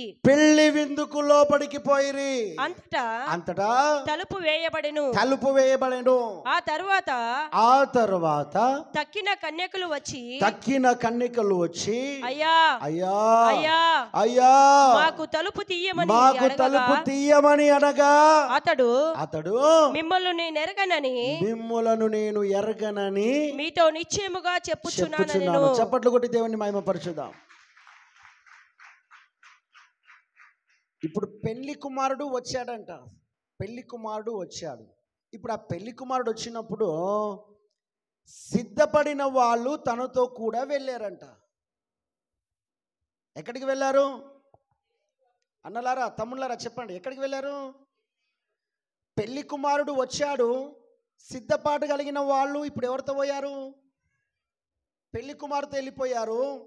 తలుపు వేయబడ్డదంట. ఇప్పుడు మిగిలిన వాళ్ళు ఏం చేశారు? పరిగెత్తుకొని వచ్చి ఏం చేశారంటే, అయ్యా మేము వచ్చాము, అయ్యా మేము వచ్చాము, తలుపు తీయండి అంటున్నాడంట. అప్పుడు ఆ పెళ్లి కుమారుడు అంటున్నాడంట, మీరు ఎవరో నేను ఎరగను. హల్లెలూయా. ఆయన వచ్చినాక చూద్దాము అనుకుంటే ఇదిగో ఈ కన్యకల వల్లే, బుద్ధికి లేని కన్యకల వల్లే అయిపోతుంది బతుకంతా. ఎవరైతే సిద్ధపాటు కలిగి ఉంటారో ఆ పెళ్లి కుమారుని ఎదుర్కొని ఆయనతో వెళ్ళగలుగుతారు. ఎవరైతే సిద్ధపాటు లేరో వాళ్ళు విడవబడతారు. ఇప్పుడు ఏంటంటే వాళ్ళు చేసే పని ఏంటి? రోదన, పండ్లు కొరుకుట, ఏడుపు, బాధ. ఒక వివాహం జరుగుతుందనుకో, ఓ ఫంక్షన్ హాల్లో వివాహం జరుగుతుందనుకో, 1 గంటకు పెళ్ళి అని చెప్పారు. ఇప్పుడు మనం ఎన్ని గంటలకు పోతాము? అమ్మ చెప్పాలి, ఎన్ని గంటలకు పోతాము? 12 గంటలకే పోతాం. పోయి సిద్ధపాటు కలిగి కుర్చీల మీద వాళ్ళు వేసిన చేపలో కుర్చీలు అన్నిట్లో కూర్చుంటాం. కూర్చున్నప్పుడు పెళ్లి వారు వచ్చారు, పెళ్లి కుమార్తె కుమారుడు వచ్చారు, వివాహం అయిపోతుంది, విందు అయిపోతుంది. ఇప్పుడు అంతా అయిపోయినాక 2 గంటలకు పోయిన వ్యక్తి వాళ్ళుకుంటున్నారు. ఇప్పుడు 2 గంటలకు పోయిన వ్యక్తికి ఏం దొరుకుతుందడా? ఏం దొరుకుతుంది? నా వారు అనుకుంటే, నేను చెప్పిన తర్వాత నా వాళ్ళు అనుకుంటే ఎప్పుడు వస్తారు? నా కోసం ముందే సిద్ధపాటు అయ్యి వస్తారు. అంత అయిపోయినాక వచ్చాడు, దేనికోసము? డేగులు నాకడానికి వచ్చాడేమో, నాకు పో అంటాడు. హల్లెలూయా. దినాన గమనించండి, మన ఆధ్యాత్మిక జీవితంలో గమనించండి దేవుని బిడ్డలారా. ఇక్కడ 3వది ఏమంటున్నాడంటే, బుద్ధిమంతులు ఎవరైతే సిద్ధపాటు కలిగి ఉంటారో, అన్ని విధాలుగా ఎవరైతే సిద్ధపాటు చేసుకోగలుగుతారో వారు మాత్రమే పెళ్లి కుమారునితో వెళ్ళగలుగుతాము. హల్లెలూయా.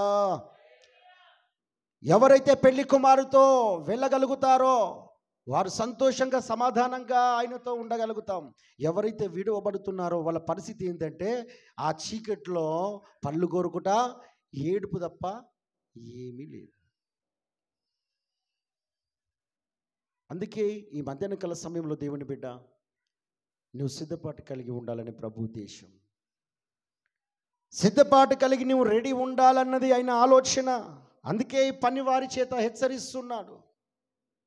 4వ మాట చెప్దాం, 4వ మాట చెప్పి ముగించేద్దాము. లూకా సువార్త 1వ అధ్యాయము 16వ వచనం. ఇంకా అక్కడ ఎవరుంటారు? ఎవరు చేరుకుంటారు? అక్కడ ఎవరు చేరుకోగలుగుతారు? అతడు ప్రభు దృష్టికి గొప్పవాడై ద్రాక్షరసమైనను మద్యమైనను త్రాగక తన తల్లి గర్భమున పుట్టినది మొదలుకొని పరిశుద్ధాత్మతో నిండుకొనిన వాడై ఇశ్రాయేలులలో అనేకులను ప్రభువైన వారి దేవుని వైపునకు త్రిప్పును. హల్లెలూయా. దేవుని వైపు గమనించండి. దేవునికి ఎవరు పనికొస్తారు అని అంటే, దేవునికి ఎవరు పనికొస్తారంటే పరిశుద్ధాత్మ నిండుకున్న వారే పనికొస్తారు.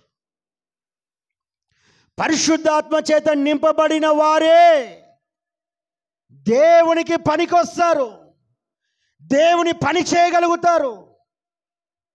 వాక్యం అంటది, అతడు తల్లి గర్భములో ఉన్నప్పటి నుండే పరిశుద్ధాత్మ చేత నింపబడిన వాడు. అంటే అర్థం ఏంటి? గమనించండి దేవుని బిడ్డలారా. పరిశుద్ధాత్మతో నింపబడాలంటే ఏం చేయకూడదంట? ద్రాక్షరసము అంటే, ద్రాక్షరసం అంటే మన భాషలో ఇప్పుడు ఏంటంటే మందు తాగడం, కళ్ళు, సారలు, కోటర్లు, బీర్లు, చుట్టా, బీడి, సిగరెట్లు, లోక సంబంధమైన పాపపు కార్యాలకు గమనించండి, దానికి బానిసై ఉన్నా, దానికి సంబంధం కలిగి ఉన్నా, అవి సేవించిన వారికి పరిశుద్ధాత్మ అభిషేకము ఉండదు. హల్లెలూయా. వాళ్ళు దేవునికి పనికిరారు. కొందరు ఏం చేస్తారో తెలుసా? కొందరు ఏం చేస్తారో తెలుసా, అవన్నీ వదిలిపెట్టి వచ్చాము అని మళ్ళీ యేసయ్య దగ్గరికి వచ్చేసి మరలా లోకం పోయి మళ్ళీ సేమ్ అక్కడ ఉంటారు, ఇక్కడ ఉంటారు. ఎక్కడ ఉంటారు?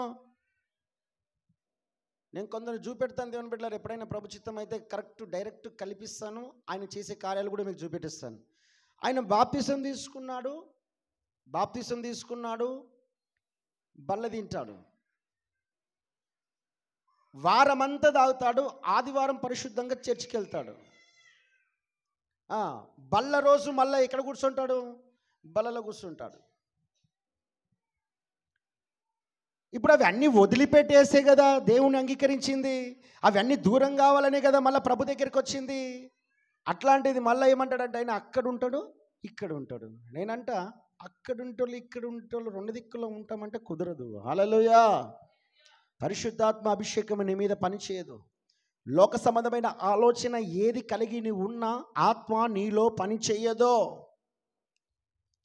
నువ్వు పాపము ఆలోచించినా, పాపము చేసినా, అబద్ధమాడినా, దొంగతనం చేసినా, నీ ఆలోచన ఎక్కడనో లోక సంబంధమైన మనస్సాక్షి నువ్వు కలిగి ఉన్నా ఆత్మ నీ పైన పని చేయదు.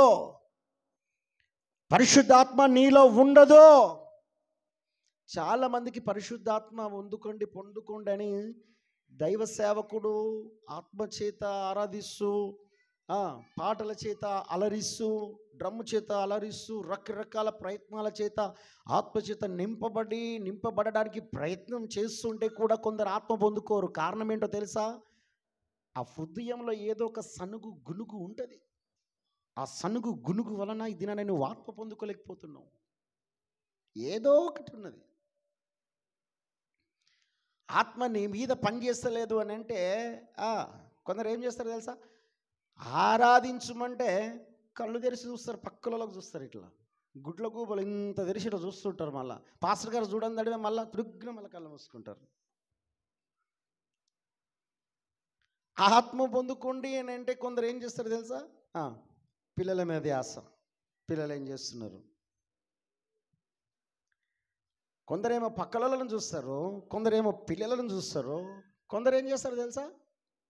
అసలు ఈ ఆరాధనలో ఏ పాట పాడితే బాగుంటుంది అంటే గమనించండి. దైవ సేవుడి కన్నా ముందు ఆలోచన వస్తుంది వాళ్ళకి ఆటోమేటిక్గా.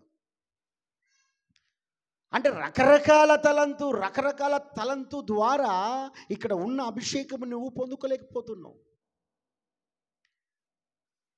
దేవుడిచ్చే అభిషేకం నీలోకి రావడం లేదంటే నీ హృదయంలో కలంక, మడత, మత్స ఏదో ఒకటి కొంచెం ఉంది. అది ఉండడం వలన దేవుని ఆత్మ నీ పైన పని చేయడం లేదు. కాబట్టి ఇక్కడ వాక్యం ఏమంటుందంటే దేవునికి పనికి రావాలంటే, దేవుని మందిరానికి పనికి రావాలంటే నువ్వు అభిషేకించబడాలి. హల్లెలూయా. నువ్వు పరిశుద్ధాత్మ ద్వారా అభిషేకించబడాలంటే, నిశ్చయంగా నువ్వు అభిషేకించబడాలంటే నిశ్చయంగా నీలో ఏముందో దాన్ని నువ్వు తీసేసుకోవాలి. దేవునికి అయాసకరమైన మనస్సు నీ లోపల ఏమైనా ఉన్నదేమో, ఆలోచన కానీ, తలంతు కానీ, మాట ద్వారా కానీ, వినికిడి ద్వారా కానీ, చూపు ద్వారా కానీ ఏదో ఒకటి ఉన్నది. ఆ ఉన్నదేదో చెత్త నువ్వు నీ లోపలికించి తీసివేయి. నిశ్చయంగా పరిశుద్ధాత్మ అభిషేకం నీ మీదకి వస్తుంది. హల్లెలూయా. జకరయా నీతిమంతుడిగా ఉన్నాడు, దేవుని సన్నిధిలో ఉన్నాడు, యాజకత్వము చేశాడు, మత్తుకు దూరంగా ఉన్నాడు, చెడుకు దూరంగా ఉన్నాడు, పాపానికి దూరంగా ఉన్నాడు.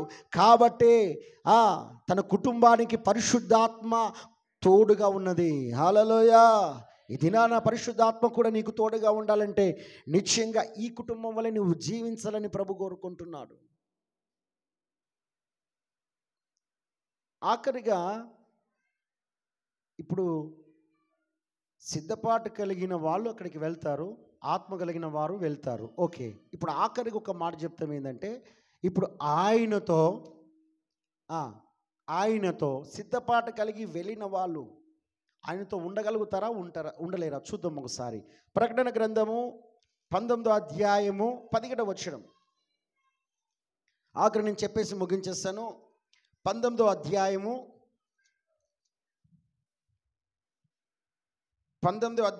7వ వచనం. అప్పుడు గొప్ప జనసమూహము శబ్దము, విస్తారమైన జల శబ్దమును, బలమైన ఉరుములు శబ్దమును పోలిన ఒక స్వరము సర్వాధికారి ప్రభువగు మన దేవుని ఏలుచున్నాడు. ఆయన స్తుతించుడి, గొర్రెపిల్ల వివాహోత్సవము సమయం వచ్చినది, ఆయన భార్య తనను తాను సిద్ధపరచుకొని ఉన్నది గనుక మనము సంతోషించి ఉత్సాహించి ఆయనను మహిమపరచెదము చెప్పగా వింటిని. హల్లెలూయా. ఒక సమయం రాబోతుంది దేవుని బిడ్డలారా. ఏ సమయము? ఇప్పుడు మనం ఎవరిమి? పెళ్లి కుమార్తె. పెళ్లి కుమారుడు ఎవరు? యేసయ్య. మహోత్సవం, పెళ్లి వివాహోత్సవం అంటే సమయము, పెళ్లి సమయము వచ్చేసిందంట. ఈ పెళ్లి సమయము వచ్చేసిందంట. ఇప్పుడు నేను అంటాను, ఆ వివాహము, యేసయ్యతో వివాహము ఎవరు చేసుకోగలుగుతారు అని అంటే సిద్ధపాటు కలిగిన వాళ్ళే. హల్లెలూయా. ఎవరు చేసుకుంటారు? సిద్ధపాటు కలిగిన వారే చేసుకుంటారు యేసయ్యతో వివాహం. సిద్ధపాటు లేని వాళ్ళు చేసుకోరు. మీరు అనుకోవచ్చు దేవుని బిడ్డలారా, నేను తక్కువ, నేను ఎక్కువ, నేనే పరిశుద్ధంగా ఉన్నా, నేను నా దగ్గర లేదు, ఇలాంటి వాళ్ళు కాదు దేవుని బిడ్డలారా. దేవుని మాట ద్వారా ఎవరు సరిచేయబడతారో, డబ్బుకు లెక్కలేదు, బంగారంకు లెక్కలేదు, లోక సంబంధమైన ఆస్తికి లెక్కలేదు. చిన్న పెద్ద, బీదవారు ధనికులు ఎవరైనా పర్వాలేదు దేవుని బిడ్డలారా, అందరూ దేవుని దృష్టిలో సమానమే. హల్లెలూయా. ఎవరైతే వాక్యము చేత సరిచేయబడతారో, ఎవరైతే వాక్యము ద్వారా సరి చేసుకుంటారో, రక్షణ తీసుకునే సిద్ధపాటు కలుగుతుంటారో, పరిశుద్ధాత్మ అభిషేకం పొందుకుంటారో, పెళ్లి కుమారుని వలె రాబోతున్నాడు, నేను పెళ్లి కుమార్తె వలె సిద్ధపాటై ఉండాలని నిశ్చయించుకుంటారో వారు మాత్రమే ఆ మహోత్సవములో పాల్గొంటారు. హల్లెలూయా. ఎవరు పాల్గొంటారో? సిద్ధపాటు కలిగిన వాళ్ళు. సిద్ధపాటు కలిగిన వాళ్ళు. ఒక తల్లి ఉంది, ఒక స్టోరీ చెప్పేసి నేను ముగించేస్తాను. ఒక తల్లి ఉంది. రాజు అన్నాడు ఏంటంటే, ఎదుగో నేను వివాహం చేసుకుంటాను, కన్యకలందరినీ కూడా రమ్మని చెప్పేసి, ఎవరు నాకు నచ్చితే వారిని నేను పెళ్లి చేసుకుంటానంటాడు. ఎవరు నచ్చితే వారిని వివాహం చేసుకుంటానంటాడు. ఇది నాన్న గమనించండి దేవుని బిడ్డలారా. అలంకరణ గురించి నేను చెప్తున్నాను. చాలామంది ఏమంటారనంటే, ఇదిగో సిద్ధపాటు కావాలి కదా, లోక సంబంధంగా అలంకరించుకుందాం, బిల్డింగ్ కట్టుకుందాం, భూములు కొందాం, శరీరానికి కార్లు, ఏసీలు, హెలికాప్టర్లు కొందాం, బంగారం ధరించుకుందాం. కొందరు గమనించండి, కుక్క మెళ్ళకు గొలుసులు కడతామా మనం? బర్ర మెడలకు గొలుసులు కడతామా? అలాంటి బంగారం వేసుకుని కూడా తిరిగే వాళ్ళు చాలామంది ఉన్నారు. ఆ అలంకరణ కాదు, ఆ అలంకరణ కాదు. ఈ రాజు అన్నాడంట, ఇదిగో అందరు అలంకరించుకొని వచ్చారంట. హల్లెలూయా. అలంకరించుకొని వచ్చారంట. వచ్చినాక ఒక తల్లి ఉన్నది. ఆ తల్లి పేరేంటి? ఎస్తేరు. హల్లెలూయా. ఇప్పుడు ఆ తల్లి ఏం అలంకరించుకున్నది? ఎలా సిద్ధపడ్డది? హృదయాన్ని శుద్ధి చేసుకున్నది. హల్లెలూయా. ఇప్పుడు బంగారం పెట్టుకుందామంటే ఉన్నదా ఆమె దగ్గర? వజ్రాలు పెట్టుకుందామంటే ఉన్నాయా? రాణి వలె రెడైదామంటే కిరీటాలు ఏమైనా ఉన్నాయా? లేవు. బీదామే, తల్లిదండ్రులు లేని ఆమె, బాబాయి దగ్గర పెరుగుతున్న ఆమె, ఏమీ లేదామె. ఆ నగరంలో ఉన్న వారు ఒకరికన్నా ఒకరు మించి రెడీ వచ్చారంట. అందంగా రెడీ వచ్చారంట. బంగారము నగలు అన్నీ తలంచుకొని వచ్చారంట. కిరీటాలు ధరించుకొని వచ్చారంట. కానీ ఈ తల్లి ఏం చేసిందంటే, ఈ తల్లి ఎట్లా గమనించండి, 1000 లక్షలు పెట్టి దినాన గమనించండి, చాలామంది ఏం చేస్తారో తెలుసా? అలంకరించుకుంటున్నారు. ఎట్లా? తనకు తాను ఇష్టానుసారంగా అలంకరించుకుంటున్నాడు. కానీ ఈ తల్లి ఏం చేసిందంటే, ఆ షండ్రుకి అంటే రెడీ చేసే సిద్ధపాటు చేసే ఆ వ్యక్తికి ఏం చేసిందంటే అప్పచెప్పుకున్నదంట. హల్లెలూయా. నువ్వు ఎట్లా అలంకరించినా పర్వాలేదు, నా ఇష్టానుసారంగా కాదు, నా ఇష్టానుసారంగా కాదు. ఒకవేళ ఆ రాజుకు నేను ఎట్లా నచ్చుతానో అట్లా నీవు నన్ను అలంకరించు. హల్లెలూయా. ఎస్తేరు అప్పచెప్పుకున్నది ఎవరికి? హేగేకు అప్పచెప్పుకున్నది, దేవుని బిడ్డకు అప్పచెప్పుకున్నది. నీవు ఎలాడైనా నన్ను సిద్ధపాటు చేయు. ఎందుకో తెలుసా? ఇదిగో ఆ పెళ్లి కుమారుడికి నేను నచ్చే విధంగా నేను అలంకరించుకోవడం కాదు, నువ్వు అలంకరించు. హల్లెలూయా. ఆ తల్లి దైవ సేవకుడికి అప్పచెప్పుకున్నదంట. ఆ సేవకుడు ఎలా అలంకరించాడో తెలుసా? ఏమీ లేదంట, ఏమీ లేదంట. బంగారం లేదు, వెండి లేదు, ఏమీ లేదు, పట్టు వస్త్రాలు ఏమీ లేవు ఆమె దగ్గర. వెళ్తున్నారంట, వరుసకు వెళ్తున్నారంట దేవుని బిడ్డలారా. ఏమి వంతు వచ్చిందంట, ఏమి వంతు రాందడవే. ఇప్పుడు రాజు చూశాడంట. హల్లెలూయా. రాజు చూశాడంట. నిశ్చయంగా ఆయన అంటాడు, ఇదిగో స్త్రీలందరికంటే రాజు ఎస్తేరును ప్రేమించెను. చప్పట్లు కొట్టి దేవుని మహిమపరచుదాం. భూలోక సంబంధముగా, శరీర సంబంధముగా అలంకరించుకోవడం కాదు దేవుని బిడ్డ. ఆత్మ సంబంధమైన యాత్రలో కొనసాగుతున్న నీవు ఆత్మను నీవు అలంకరించుకుంటే దేవుడికి నీవు నచ్చుతావు, దేవుడు నిన్ను ప్రేమిస్తాడు, నిశ్చయముగా ఆయన నీకు వివాహం చేసుకుంటాడు. అందుకే నీవు ఎవరికి అప్పచెప్పుకోవాలంట? ఎవరికి అప్పచెప్పుకున్నాలే? యేసయ్యకి అప్పచెప్పుకోవాలి, దైవ సేవకుడికి అప్పచెప్పుకోవాలి, వాక్యానికి అప్పచెప్పుకోవాలి. అప్పుడే ఆ వాక్యము నిన్ను ఆయనకు నచ్చే విధంగా అలంకరిస్తుంది. ఈ దైవ సేవకుడే ఆయనకు నచ్చే విధంగా నిన్ను అలంకరిస్తాడు. నీ ఇష్టానుసారంగా నేను అలంకరించుకుంటానంటే కుదరదు. ఆ నగరములో ఇష్టానుసారంగా అలంకరించుకున్న వారు ఎవ్వరూ రాజుకు నచ్చలేరంట. తను ఒక హేగేకు అప్పచెప్పుకున్న ఆ ఎస్తేరు, ఏమి లేని ఎస్తేరు ఇప్పుడు రాజుకు నచ్చిందంట. హల్లెలూయా. ఇప్పుడు ఆ ఎస్తేరును రాజు ప్రేమించి ఎస్తేరును వివాహం చేసుకున్నాడు. హల్లెలూయా. చప్పట్లు కొట్టి దేవుని మహిమపరచుదాం. ఇది నాన్న దేవుని బిడ్డలారా, ఆ అలంకరణ, ఆ సిద్ధపాటు ఇది నాన్న లేనిది మనకు సియోనుకు మనం వెళ్ళలేము, ఆ మందిరం మనం కట్టబడలేము, ఆ మందిరానికి మనము అవసరం రాలేము. కాబట్టి మన జీవితాలు సిద్ధపాటు కలిగి ఉండాలి, సిద్ధపరచబడాలి. ఇప్పుడు సిద్ధపరచబడాలంటే మనము అప్పచెప్పుకునాలి. హల్లెలూయా. ఏం చేయబడాలి? అప్పచెప్పబడాలి. అప్పచెప్పబడకుండా నీవు అలంకరణ చేసుకోలేవు. ఒకవేళ నిన్ను నీవు అలంకరించుకుంటానని నువ్వు అనుకుంటావేమో, కానీ నిన్ను నీవు అలంకరించుకుంటే ఆయనకు నచ్చదు. అలంకరించే వాడిని ఒక వాడిని తోలిచ్చాడు, వాడి ద్వారా నీవు అలంకరించబడాలి. అప్పుడే మనము ఆయనకు నచ్చే విధంగా అలంకరించబడతాము. హల్లెలూయా. ఇప్పుడు ఆ మందిరానికి కట్టబడినకు నీవు ఒక రాణువు కావాలంటే ఇప్పుడు ఏం చేయాలి? ఒకటోది చెప్పండి, ఏం చేయాలి? ఏం చేయాలి? సరిచేయబడాలి. వాక్యము చేత, సేవకుడి చేత సరిచేయబడాలి. రెండోది ఏం చేయాలి? రక్షణ తీసుకోవాలి. మూడోది ఏం కావాలి? సిద్ధపడాలి. ఆ సిద్ధపడడానికి నాలుగోది ఏం చేయాలి? అప్పచెప్పుకోవాలి. అప్పచెప్పుకున్నప్పుడే గమనించండి దేవుని బిడ్డలారా, ఆయనకి నచ్చే విధంగా ఈ గమనించండి బిడ్డలు, ఏం చేస్తాడంటే సిద్ధపాటు చేస్తాడు.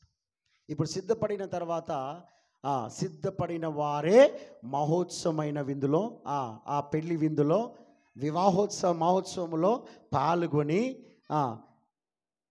పెళ్లి కుమారుడు రాబోతున్నాడు, నువ్వు పెళ్లి కుమార్తె వలె ఆయనతో వివాహం చేసుకుంటావు. హల్లెలూయా. ఇంకా ఎవరికి సిద్ధపాటు లేదో ఈ వాక్యం ద్వారా ప్రతి వారు సిద్ధపాటు చేసుకొని నిశ్చయముగా ప్రభుతో వివాహం చేసుకొని ఆ దేవుని పరలోక మందిరం అనే ఆ మందిరము నీ ద్వారా కట్టబడునుగాక. నీకు అడ్డుగా ఉన్న మార్గములన్నీ దేవుడు సరళము చేయునుగాక. ఈ వాక్యం విన్న నీకు అడ్డం ఏమున్నదో దాన్ని సరిచేసుకోవడానికి అందరూ మోకరించి ప్రార్థన చేద్దాం. అందరూ మోకరించుదాం. అందరం మోకరించి ప్రార్థన చేద్దాం. ప్రభు అకస్మాత్తుగా రాబోతూ ఉన్నాడు.